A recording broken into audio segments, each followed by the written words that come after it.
Pledge. Denise, would you lead us in the pledge, please? Okay. I pledge Allegiance to the flag of the United States of America and to the republic for which it stands, one nation, under God, indivisible, with liberty and justice for all.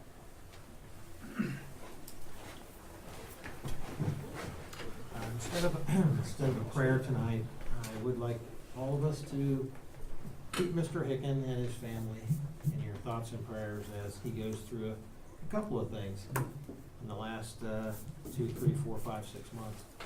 So let's keep the Councilman Hicken and his family in your thoughts and prayers tonight.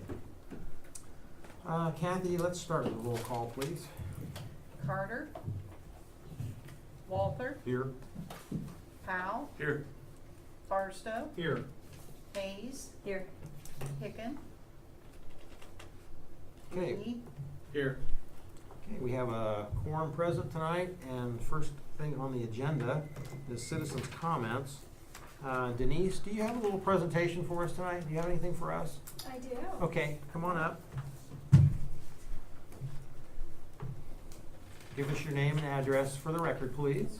Good evening, everyone. My name is Denise Natola Brooks with Licking County Soil and Water Conservation District, 771 East Main Street, Suite 100, Newark, Ohio, 43055.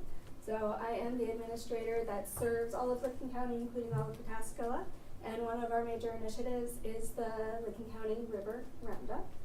This is our 24th year doing River Roundup. It started in the late 80s as a small group of folks in Newark and has expanded to a county-wide event because the whole county and leaders in the county have come together to say we want clean water. We not only want to take junk out of the water one day a year, but we also want to keep our water clean every day of the year. So Pataskala has been part of River Roundup for a number of years now. Alan Haynes sits on our committee, our planning committee, and we have right about now a little over 300 people pre-registered for the big event coming this Saturday. The Pataskala section has room for more volunteers. Definitely looking at all of you to spread the word, because we want the South Fork to be clean also. Thank you. I met Denise, I can't remember how many years ago it was, but I was driving in my old pickup truck and they were hauling stuff out of the river, and I stopped and ended up filling up my truck with stuff, and that's how we met. And I appreciate what you're doing, and we are trying to jumpstart and be a little bit more involved. I know last year we increased our section of what we were covering. And of course, couldn't have done it without Alan pitching in. So I appreciate what Alan's been doing too, to again be connected with you and helping us expand, because we just need more folks doing some stuff. I can't do it all, and Alan stepped up. And last year we walked the river together and with your girlfriend and 4 or 5 other folks, and then we had another section of folks.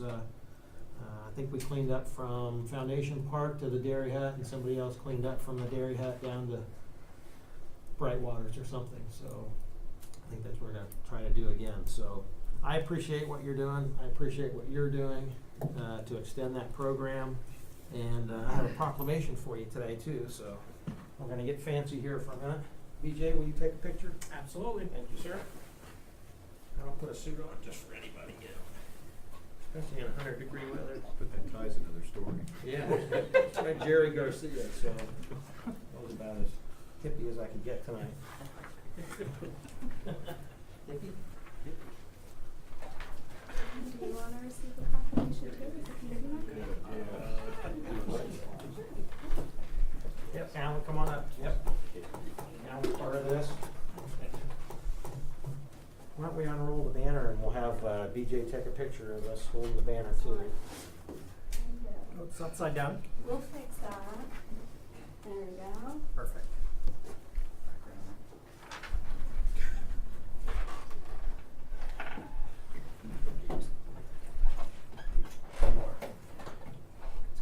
Okay, got it? All right, so it's one of the responsibilities and privileges of the mayor of the city of Pataskala to recognize events of outstanding worthiness. And it is with great pride that the city of Pataskala, in conjunction with the Licking County Soil and Water Conservation District welcomes the 24th Annual Licking County River Roundup on September 8th, 2018, where citizens come together to participate in a hands-on cleanup of our Licking County waterways. In collaboration with the Licking County River Roundup event, the City of Pataskala encourages everyone in the community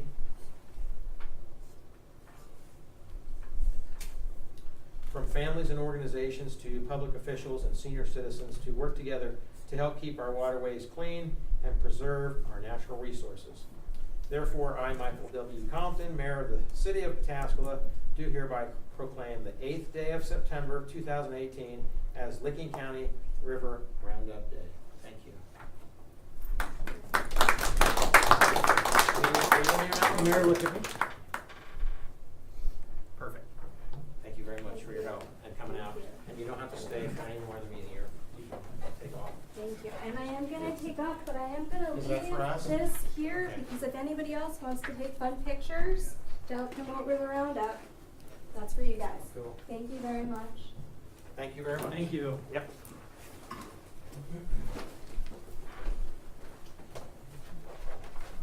And we'll move into citizens' comments. Anybody wish to speak? Seeing none.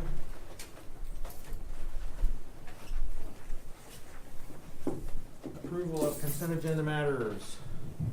So moved. Moved by Mr. Barstow. Second.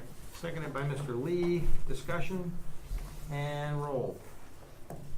Walther, Yes. Powell, Yes. Barstow. Yes. Hayes. Yes. Lee. Yes. Okay, consent agenda passes. Let's see, on the reports, I'll have some more information, but we are planning an MIA POW celebration at the Veterans Green on the 21st of September at 6 o'clock in the evening. We'll have another meeting before then, so I'll fill you in on that, but that's gonna be hosted, obviously, by the American Legion, and that'll be a first. I'm sure you'll jump in on Cookout with a Cop, but that's the 15th, so that's not this Saturday, but next Saturday. Power shows the 28th, 29th, and 30th, the last full weekend in September. And our Lions Club wanted me to mention that we're only having one hunter education course this fall. That's October 14th, 20th, and 21st. If you know anybody that's interested in taking the hunter education course, please have them get a hold of me. Okay, Mr. Zetzgeheim? I have nothing, Mayor. Mr. King? Mayor, I have nothing this evening, thank you. Mr. Nicholson? Thank you, Mayor. Thank you very much. Nathan? Oh, I'm sorry. We were on a roll there. You were on a roll. I'm You have just my teasing. report, but I did want to talk briefly about the banking services RFP. Looking for some direction. We need to address that. Do you have the information? Well, I don't have the information, but I certainly have a recommendation. I think I sent this out to the Finance Committee that we've been with Park National. We've had great success with Park National. There's gonna be no need to switch any of the equipment or anything for all that. I know Park and Huntington scored the same when we did it, so my recommendation to bring forward, and I hope to do that at the next meeting, is to remain with Park National. And I would be echoing that also. Park National's been good to us and they're local and We've had no issues with them. Yep, so, Okay, we'll bring the legislation to the next meeting. okay. Anything else? That's all I have. Congratulations once again. It was nice to see Mr. Yost and shake his hand and You did a nice job introducing him. as you get another award and keeping the city transparent and financially stable. Thank you, sir. I didn't get in the picture that went in the paper, but I think you and Janice and Mr. Yost did, which was the most important thing. So. Hear you loud and clear, Mayor. I just tease him. Congratulations, Thank you. Jamie. Nathan.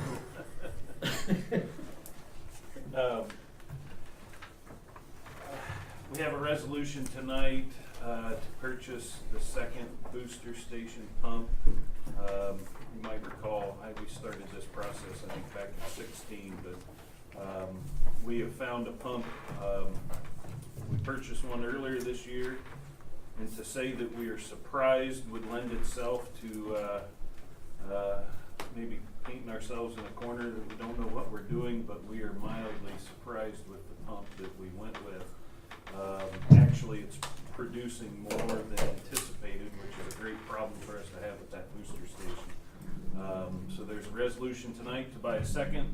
We will do the third, a part of the 2019 budget, and we'll have that station upgraded, and dare I say, the distribution system.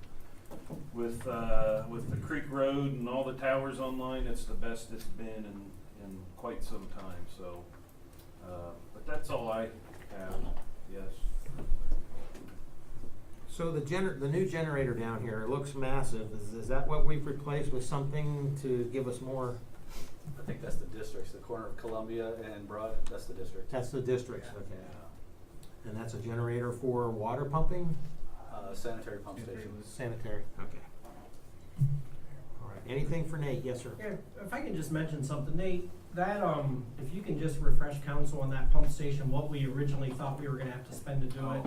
And with these 3 pumps, what we're gonna be able to get it done for, Yeah. maybe even exceeding what we thought we were gonna do. We had planned, I think it was 16 to spend over $400,000 in design and construction. What we were faced with, we felt that, well, there was too many limitations at the station, so we started thinking outside the box with different pump styles. And what we're looking at, an expenditure to replace all 3 pumps totaling under 70 grand. The pumps are with installation and a new VFD are coming in, I think at the 21,000 mark, whatever the resolution set at, so, I call that a win. Just because the pump style that we went with, we were not certain that it would work in that application without increasing the discharge pressure out of that station and causing other issues. And we're able to run that pump at 530 gallon a minute, which was unheard of with the old style we had. We were lucky to get anywhere from 320 to 360. And you recall that when we were running a pump there, it was pretty much nonstop throughout the day. We're trending now anywhere from 11 to 13 hours of runtime a day, which much needed pump rest time and efficiency. Hope to see a benefit in the electric bill at that station here in the coming months too with this. And the advantage with this pump that we went with, they're adaptable. We can increase the gallon per minute with some different rotating assemblies, but the actual pump portion of that, if we ever have to replace, it's almost like a cartridge system where we could have it on the shelf and swap out in less than 30 minutes. So from a standpoint of redundancy, having these pumps able to handle the load, and if we get into a pinch to repair, it's nowhere near the nightmare that we had before. Anything else for Nate? And you weren't at the last meeting. I just wanted to, again, thank you for you and your guys for helping us out during the street fair, getting us hooked up and unhooked. There were no issues, no Good. major issues, and electric or water. So Good. thank you, sir. Good. Mr. Haynes. Thank you, Mayor. A couple quick updates. One is on the Taylor Road project. ODOT contacted me last week and said, hey, we're going to be tying on to this culvert out here, and it doesn't look like it's in very good shape. So we went out and took a look at it. It's a 42-inch culvert between Faith End Drive and Kennedy Drive that they're planning to extend for the path to go over it, and it's in really bad shape. So we are looking to replace that. We believe we can do that, coordinating with Spanco Excavating, and do that within this year's budget without any problems. So we're planning to do that. It will take a 2 to 3 day closure to replace that, and we're looking to do that at the same time that ODOT and the contractor on that job will be closing Cleveland Road. That closure is supposed to happen towards the end of this month for about 2 weeks. They will be posting that as part of the project, and we will mimic that on Facebook and our website when that closure is scheduled to happen. Moving on to Mink 3 project, the intersection project. The contractor on that is looking to try and get the pole foundations put up the poles, not the foundations. Foundations are already in. The poles put up yet this week, so they'll be starting that hopefully. It's not going to be tomorrow, but Thursday, and get those up and get those signals operational here in the very near future. And finally, the Oak Meadow project. I got word from Columbia Gas last week that they will be starting on their relocates here yet this month. They will be posting notices to residents, and if I can get them to communicate with me effectively, I will also put out notification on Facebook and the website prior to them commencing that work. That's all I have. Happy to answer any questions. Anything for Alan? Knowing that a lot of folks don't have computer access, will we be using the electronic board signs to let people know that Cleveland's gonna be closing? As part of the project, there are signs that the contractor has to put up 2 weeks prior, letting people know that those will be happening. They're not electronic, but they will be Great. signs with dates on them. Very good, thank you, sir. Mr. Fulton? Thank you, Mayor. Did want to let council know that a development committee meeting has been scheduled for September 17th at 4 p.m.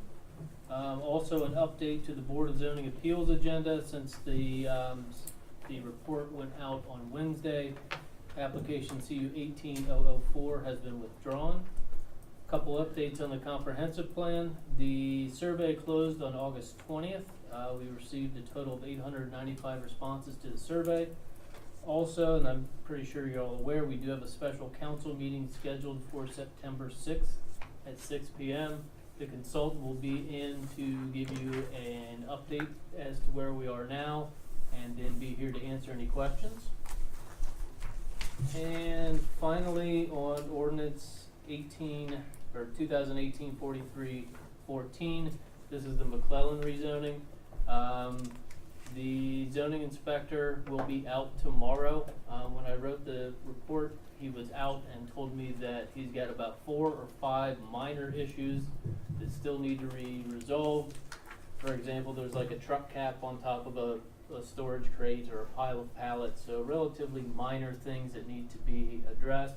He's meeting with Mr. McClellan tomorrow, and he's gonna highlight those last 4 or 5 things and say, these are the things that we need to get addressed before he feels comfortable to let council know that it's ready to proceed. I will say that the zoning inspector was out today, got some pictures, kind of some before and after, and I will provide those when the planning and zoning department is comfortable that all violations have been addressed.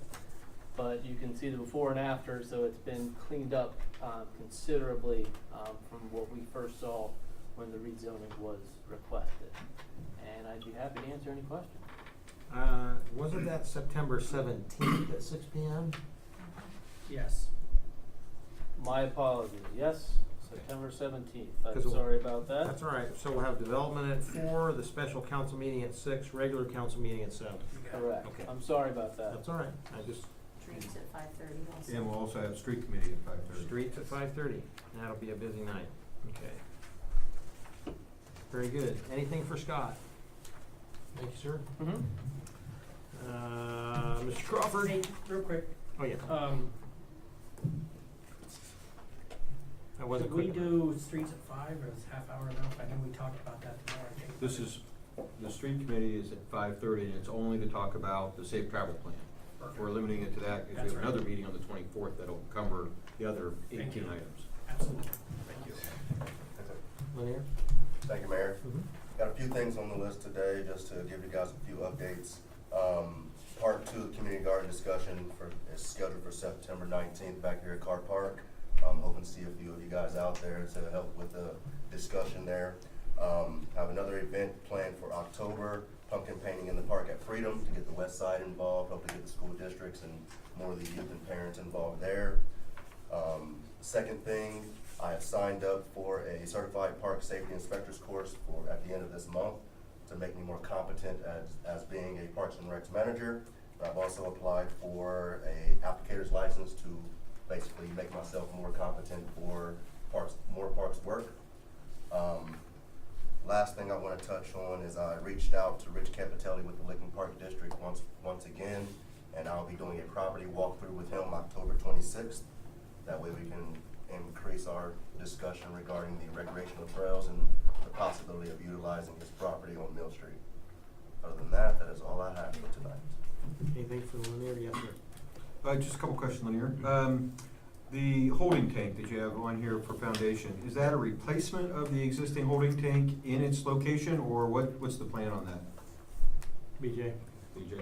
I'm sorry to jump in, but I get That's okay. anxious. What we looked at with that is 3 or 4 different options with the holding tank. One is to run sewer down to the main hole that's there, which is certainly the most expensive and would be disruptive to the park. The second one was to replace the holding tank, not in place, but put it up closer to the building so we don't have to cross the parking lot where we think the pipe gets crushed from people going in there. So it'd be closer to the building, and it would also be a new one, so I think it'd be less pumping costs. And the other was just to abandon everything and use porta-johns, which also means that the concession stand cannot be used, which is not favorable, but it's an option. And that would be porta-johns, and the fourth option was just continue as is, which is also not favorable. So in my opinion, the holding tank up near the soccer concession is the best option, most cost effective.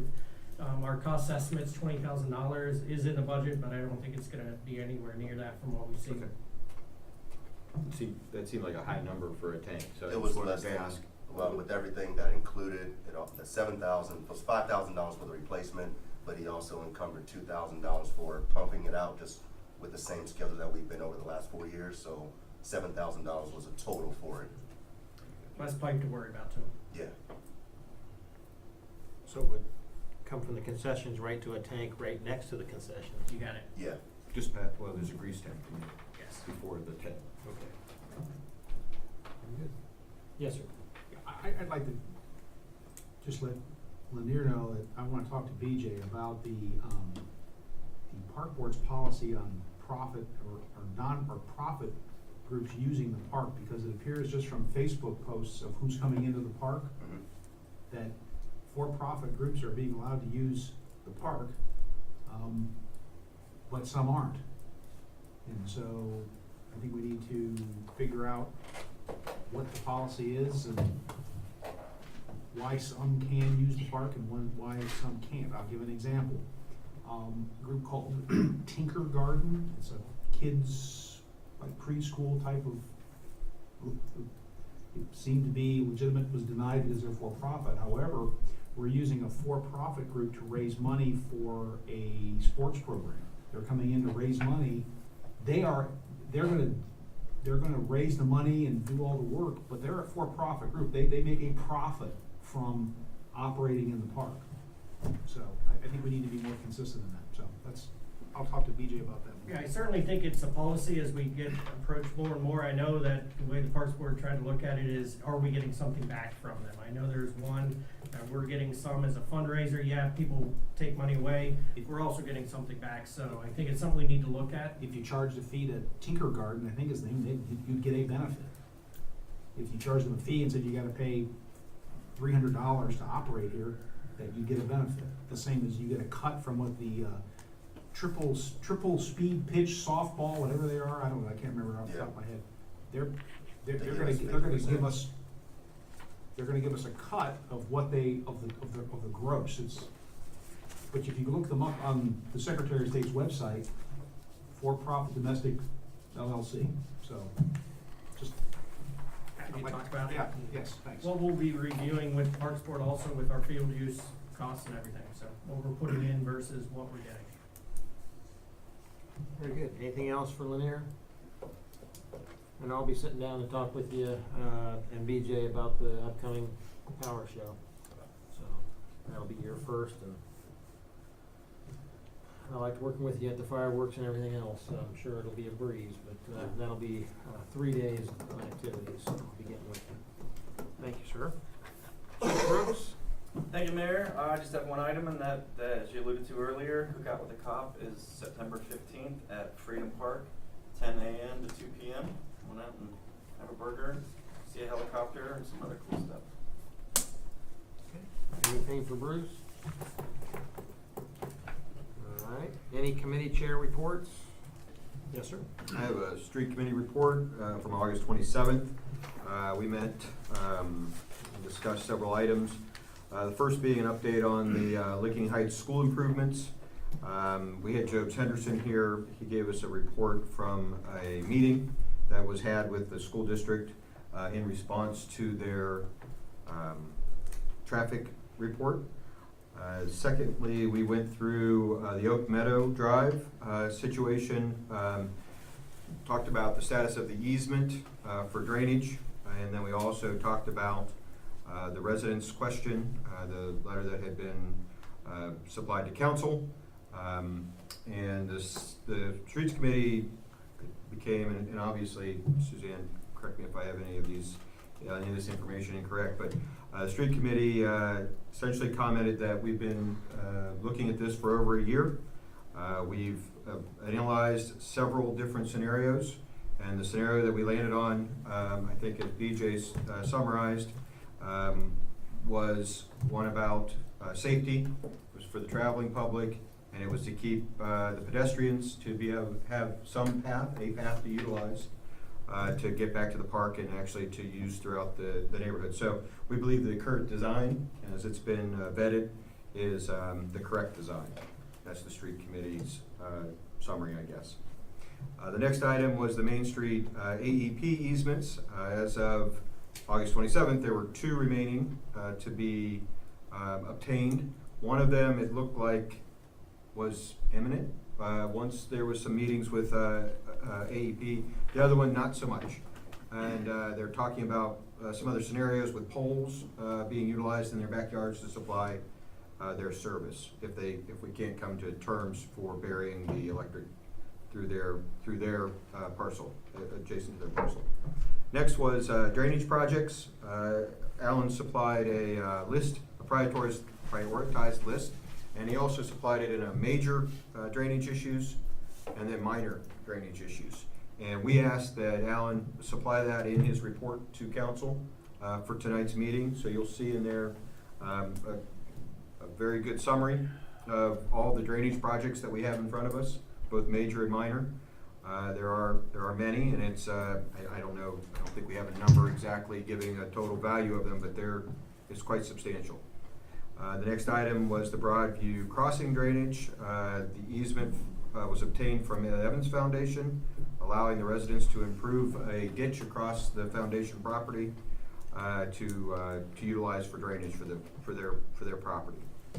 The next was Broad and Mink 2. And I know I have these numbers wrong because I had them wrong during the street committee, but this one I believe is the signal. Oh no, I'm sorry. Alan, you'll have to correct me on this. So there's 1 and 2 and 3, and then the different numbers have parts to them. So whatever the case is, we talked about the signal being complete here. I can't remember. Next 45 days, I think. The phase 1 of the work is going to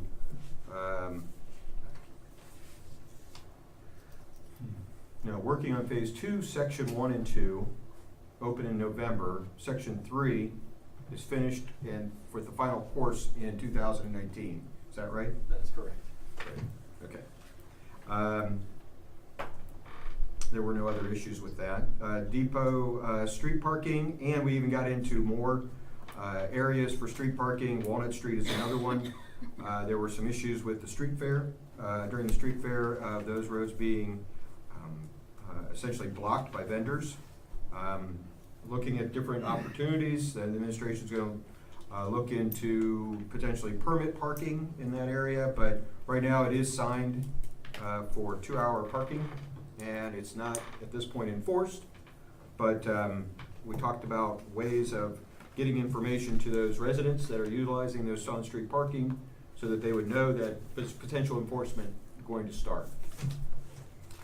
We talked about the street program for 2018. Contract was at that time in contract that day. 2 weeks for the pre-con, and then mid to late September for the work to be complete or to start. Talked about the budget for the streets, the 2019 and the 2019 engineering retainer.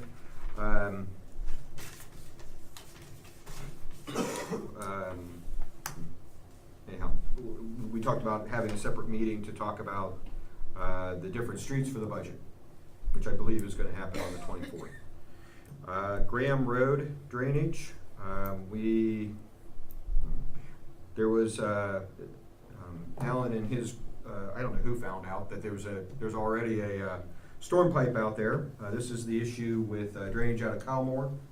And we had talked about installing some storm drainage on Graham Road itself and not going back up into the private property to relieve drainage issues that they may or may not have caused. But it's been found that there is an existing 15-inch installed, and Strand is looking at that to see if we may be able to save that, not have to do that project. There may be some cost, but it won't be nearly as what we thought it was going to be for next year. That's huge. Yeah, and under the 2019 engineering retainer, we talked about, asked questions about whether scope creep had been an issue. It has not. Service has been very good, and turnaround on questions that have been asked have been very good. So the existing engineering retainer with Jobs and Henderson is a possibility to be renewed, although we talked about a rotation. Is that correct, the rotation? For the ramp, we talked about. Oh, I'm sorry, that's on the ramp. Sorry, apologize. So for the engineering retainer, it looks like, we'll talk a little bit further about it, but Jobs and Henderson is a good choice to renew. Let's see here, what I read next. The Safe Travel Project. We talked about the intersection west of 310 and Broad. We're going to have a specific meeting to talk about the travel plan on the 17th at 5:30 to go through that item only. And as Alan had said, although I think we got into this discussion, we talked about the ramp for 2019, and we talked about the design engineer possibly utilizing a rotation of design engineers from proposals from RFQs that we received, qualification statements that we had received, and utilizing the next engineering firm to do that ramp. Additionally, we'll have a meeting on September 24th at 4:30 to go back through a number of these issues, and there were other issues that, that weren't on this agenda that will be on that one. Any questions? And we did that in an hour and 15 minutes, by the way. And the information that we received from Alan was excellent. That helped get through all that information quickly. So, appreciate it. Thank you. I appreciate the update on Main Street. I just wanted to bring up that, at Street Fair, like every year that I've been on council, the Main Street, the power lines gets brought up. And it's always the same answer, and I get it, there's not a lot that we can all do. I know that our hands are tied, so don't take this as I'm blaming anyone, but could we please have it as a goal to have that project complete by next Street Fair? Absolutely. It would be, I just blows my mind that two people can hold this thing up. And that's been the case for what, 6 months now? 2 people? Maybe Or longer, more? Maybe longer. Again, not point, I get it, and I know that AEP, it's much more in depth than what meets the eye, I get it, but could we please, I mean, not to beat a dead horse, every street fair, why aren't these, Main Street's been done. You have to explain it over and over again. Sometimes it's even the same people, so could we please make that a goal to have that project done by next street fair? Absolutely. I will say, Tommy, I think that there's actually a movement afoot to have a second plan that they're going to institute, because it's not going to take Right. that much And time. I'm sure I'm not the only one that got those comments. Oh, I'm sure that's true. Yeah, so, that would be awesome, thank you. All right, any other committee chair reports? Old business, ordinance 2018-4322 for a third reading.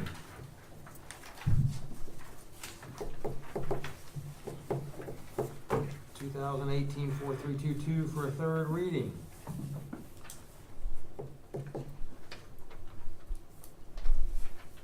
Mr. Mayor, Yes. I would move that we table 4322. Okay, I got a motion to table. I'll second. seconded by Mr. Walther. Discussion?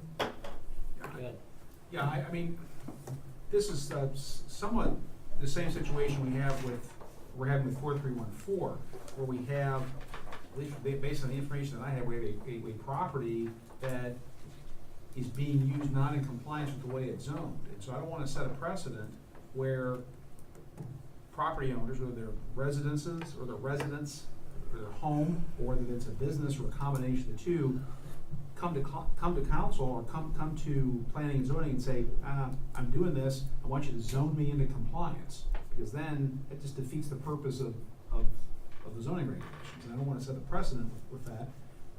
We want folks to follow the zoning laws.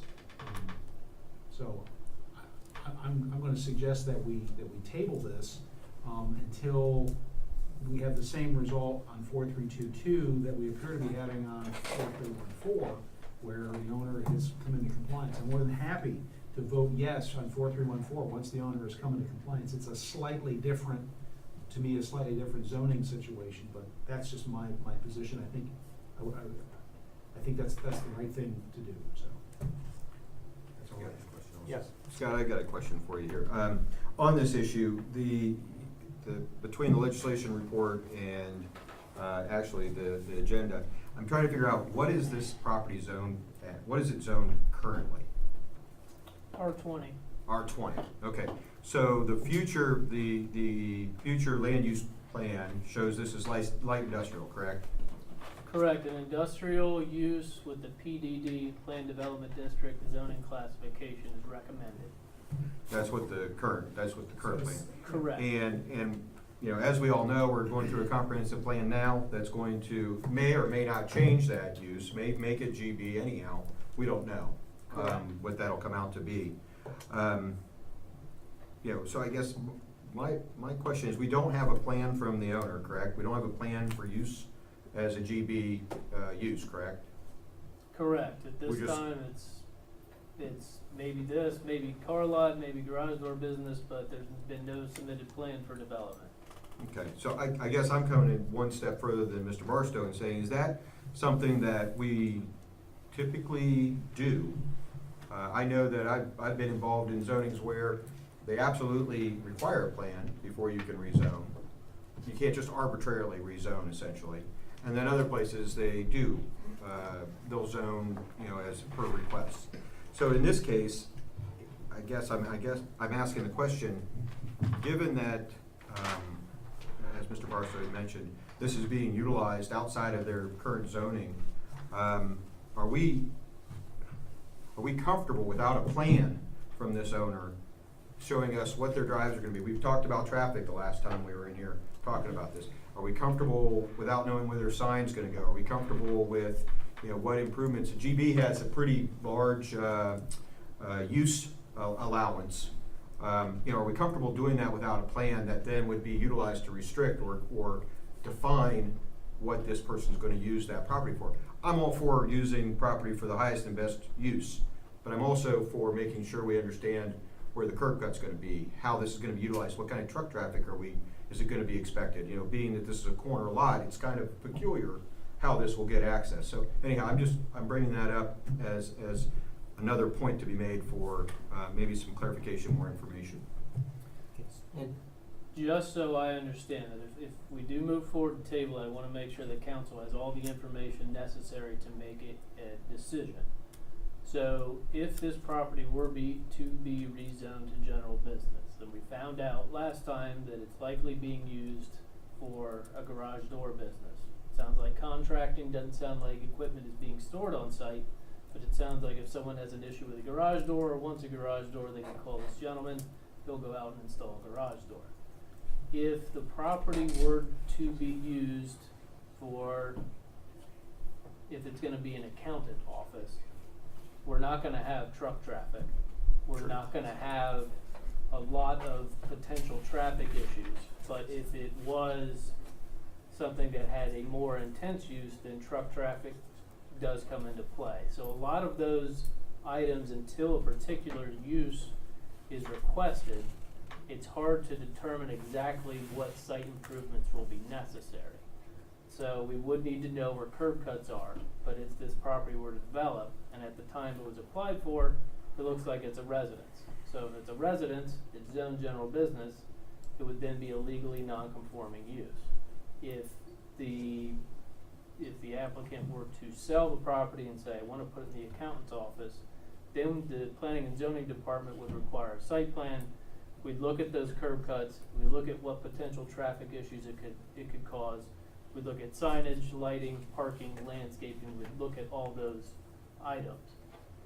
The hard part is where the use is not determined. It's not specifically said, I want to do X. So we could look at those things and we could determine what we need to do with the site plan. But until I have a use, I don't know what exactly we need to do. I know in the past, there has been limitation text attached to rezonings. However, what has proved problematic is now all these zoning classifications throughout the city then become their own small little planned development district where every zoning classification on the map then has an asterisk. So then it becomes problematic in that sense. If we were looking at bringing the property into compliance, one way would be to, and we don't want to rezone into compliance, I can understand that. But the other way would be to apply for a home occupation permit, and the applicant could do that. So then it's legal in that regard, but then the other way would be to rezone it. So if we give him a home occupation permit, if it's approved for that, he could then request the rezoning, and then that way we would look at some of the site plan issues, and perhaps that's the way we go about it, but with any potential use of a property, rezoning, et cetera, there's so many variables in that until a particular use is nailed down, it's hard to say exactly what needs to be done. And you're making my point exactly. You know, to know that it could be a car dealership or a garage door, you know, a showroom, those are, you know, completely different uses. Even though under GB, there's still different demands for a corner lot for that reason. So, anyway, you're making exactly my point, and I don't disagree that potentially an occupation use with a plan then brought through zoning would be maybe a little more helpful. And I have asked the owner to get a hold of Scott as soon as possible to get a plan. Because obviously, So, it's a great corner, they should utilize it to its Yep. best and, you know, fullest use, obviously, but I get nervous that, you know, zoning something before you have a plan can get you in some trouble. That's my opinion. Well, even I think even if they did come to us and they had a plan and wanted to rezone, we could end up rezoning it, and then they could scrap the plan and do something else with it. So that's not, necessarily 100%. But the limitation parts that could go through that zoning would counteract some of that. Anyhow, I only bring up that as a concern. No, I don't disagree, but as I mentioned with the limitation text, there's this asterisk that every GB zoning on the map could have an asterisk, and that asterisk is different from the neighboring one, which then creates all these small little planned development districts that every district is different and carries its own unique circumstances that then would be better to rezone it to planned development district if we're going to do that, and then tie it to a plan. So as we've seen with some of the limitation text, it's proved to be problematic with essentially from a record keeping standpoint, from what I've seen, and then having asterisks all over the map that, well, it's GB, but this property can't do X, Y, and Z, but it can do A, B, and C. This one's the inverse. This one has a little of both. It starts to add up and become confusing where I can see the benefit, but there's also considerable drawbacks to doing that. So if the... Can I just give you an example? One of my concerns is if this is a garage door sales location and they're having large trucks, semi-trucks, try to pull in to unload garage doors there, you know, at that site. It's going to be very difficult to do that with the railroad in place, with the corner where they are, and not be able to do it. So that's something that you could ask if it does indeed come in as a garage door sales and warehouse type of place? And those are the correct questions to ask. Now, that may not apply to an accountant's office, obviously, but at least you've got it in place when they come in and say they wanna make it a garage door, sales place. That's my point of my question. And I wouldn't disagree, but then with the code, there's a lot of requirements based upon loading areas, setbacks from that perhaps if there was gonna go that route, it's just not feasible based upon the property, so then we go a different route. Exactly, so if we've already granted zoning for a GB on a garage door, maybe that's not something they actually want to have in that Or would location be if it doesn't work. possible to do. Yeah, okay, thanks. BJ, did you have a parting shot there? Just a couple things. It sounds to me like the best way to get this in compliance with the business operating out of an R20 is to do a home occupation. That gets them into compliance and allows them to continue to operate as they are. And then as the property continues to develop, if there's a plan, certainly GB has a lot of different uses. I don't know that we've ever just blindly or overly zone something without having a plan for it, that we can look at what the requirements are. So my recommendation is to move forward with a home occupation permit and come back when there's a plan for rezoning. And you'll explain that to the owner when he comes in to speak to you? Yes, I think if we go forward with the home occupation, if that's in place, then what do we do with the rezoning request? Cause it would currently be tabled.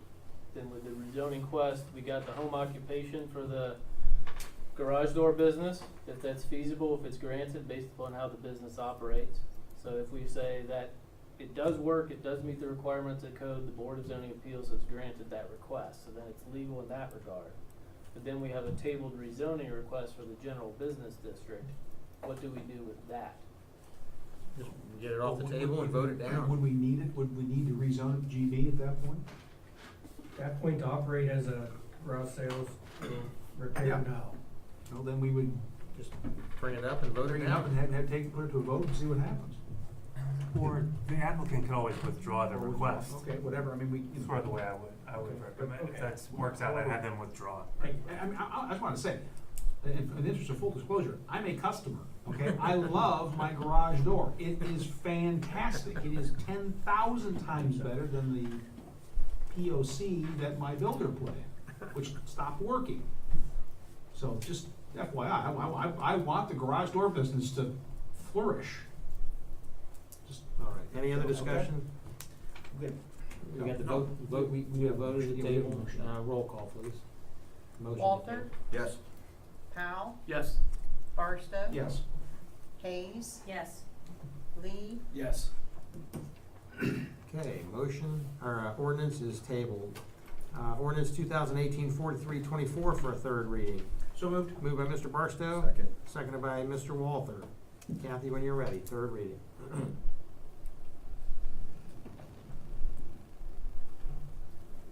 Ordinance 2018-4324. This is the third reading, an ordinance to make supplemental appropriations for current expenses and other expenditures during the fiscal year ending December 31st, 2018. Discussion? Mr. Mayor, Yes. move that we adopt ordinance 2018-4324. Got a motion to adopt? Second. Seconded by Mr. Walther. Discussion and roll. Barstow. Yes. Hayes, Yes. Lee, Yes. Walther, Yes? Powell, Yes. Ordinance passes. Ordinance 2018-4323 for a second reading. So moved. Moved by Mr. Barstow, Second. seconded by Mrs. Hayes. Kathy, when you're ready. Second reading. Ordinance 2018-4323. This is the second reading, an ordinance approving and adopting the current replacement pages to the City of Pataskla codified ordinances. Discussion? And that's it on that one. Resolutions, motions, new business, ordinances, resolutions. Resolution 2018-042, resolution authorizing and directing the city administrator to execute a contract with Buckeye Pumps, Inc. for a water booster station pump. So moved. Moved by Mr. Barstow, Second. seconded by Mr. Lee. Discussion? And roll. Lee, Yes. Walther, Yes? Powell, Yes. Barstow, Yes. Hayes. Yes. Resolution passes. Any motions? Okay, additional citizens' comments, anybody wish to speak? And we'll go roundy round, we'll start with Suzanne. I have nothing. Mr. Barstow? Just a quick, update, Mr. Hicken, things went well with his dad today, so his dad's doing well, he wanted me to pass that along, appreciates everyone's thoughts and prayers, but things are going really well. That's all I have, thank you. Mr. Zetz? Nothing. Mr. Walter? Okay, I got a couple things. Last day of the pool was yesterday, 93 degrees. We had a donation of root beer floats. We gave out 150 root beer floats yesterday for free to the kids. So that was they had a lot of fun. Update on the donation from PRA, nearly $500 in concession sales will be donated for the 2019 fireworks. And then suggestion on the Eagle Scout projects for the parks is potentially placing some type of emblem or some type of recognition for these projects, the bridges, the different things that have been done, the benches out at Freedom, so forth, that these are Eagle Scout projects. Just even at Leeds, some kind of emblem that shows recognition that that's what these are. The kids that come by, the younger kids that may be in Cub Scouts, whatever, will see that, and maybe that will. I think the asset that the Eagle Scouts have brought to Pataskala is amazing. The 3 projects that we've done this year have been great. So, just a suggestion to maybe look at. And then lastly, I hope Mel's feeling better and her whole family gets over the stomach flu. And thank you for I know it wasn't a banner year. It was but, not a banner year. But I sure appreciate it. It was a tough one. Yep. Mr. Powell? I have nothing. Mr. Lee? Motion to adjourn. Second motion and seconded by Mr. Barstow. Discussion and roll. Lee. Yes. Walter. Yes. Powell. Yes. Barstow. Yes. Hayes. Yes. Meeting adjourned. Put your seats down. Put your seat down, Carter's watching you.